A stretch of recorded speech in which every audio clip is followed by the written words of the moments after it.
On the morning of June 11, 2021, CCTV cameras across Wembley captured a woman walking around with a large blue suitcase.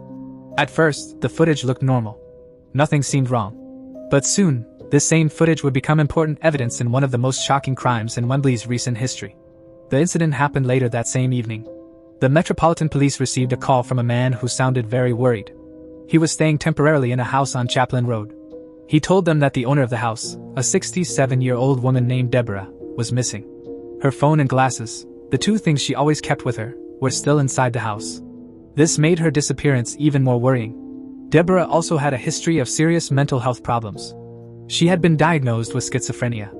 At one point, she believed that Prince Charles and the country's prime minister were speaking to her through YouTube. Deborah had no family in the country, so there was nowhere obvious she could have gone.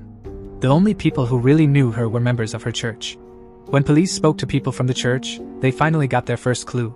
A hiker later discovered Deborah's remains on a wooden path near Bennett Road in Salcombe, more than 200 miles away from her home in Wembley. But what shocked investigators the most was the condition of her body. This was not an accident during a walk. Someone had carefully removed her head.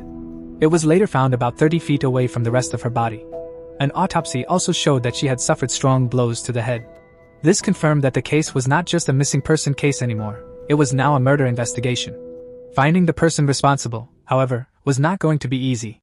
Deborah had never given anyone a reason to harm her. Even with her mental health struggles, everyone who knew her described her as kind and caring. She had even allowed the man who reported her missing to stay in her home for free because he could not afford rent.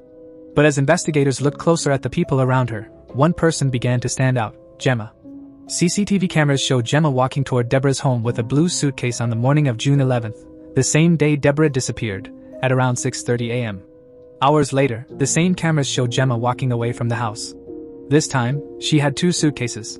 She also seemed to struggle while pulling them, as if they had become much heavier than before. You see, Gemma lived with her mother in their home on Browniesbury Park in Wembley. The house was worth over £4 million, but it was in very poor condition. So, they hired a contractor and paid him more than £230,000 to fix the house. Sadly, the contractor disappeared with the money, leaving the house unfinished and the family without funds to continue the work. That was when Deborah stepped in. She knew Gemma from church and saw her as a friend. After hearing about her situation, Deborah offered to pay over £200,000 to help complete the renovations. However, in early 2021, Deborah was admitted to a medical facility where she received treatment for schizophrenia.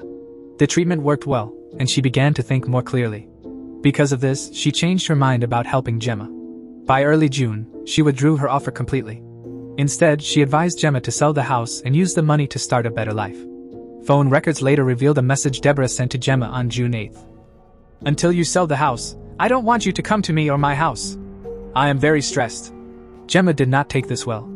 On June 11th, she went to Deborah's home with the intention of killing her. After committing the crime, she placed Deborah's remains inside a suitcase and returned home. This explains why the suitcase looked much heavier in the CCTV footage. 2 weeks later, she traveled to Salcombe to dispose of the remains. Her real motive became clear during the investigation. Police found a fake will in Gemma's home, naming her and her mother as the only people to inherit Deborah's property. This evidence was enough to prove her guilt. Gemma went on trial in October 2022 and was found guilty. She was sentenced to life in prison, with a minimum of 34 years before she can be released.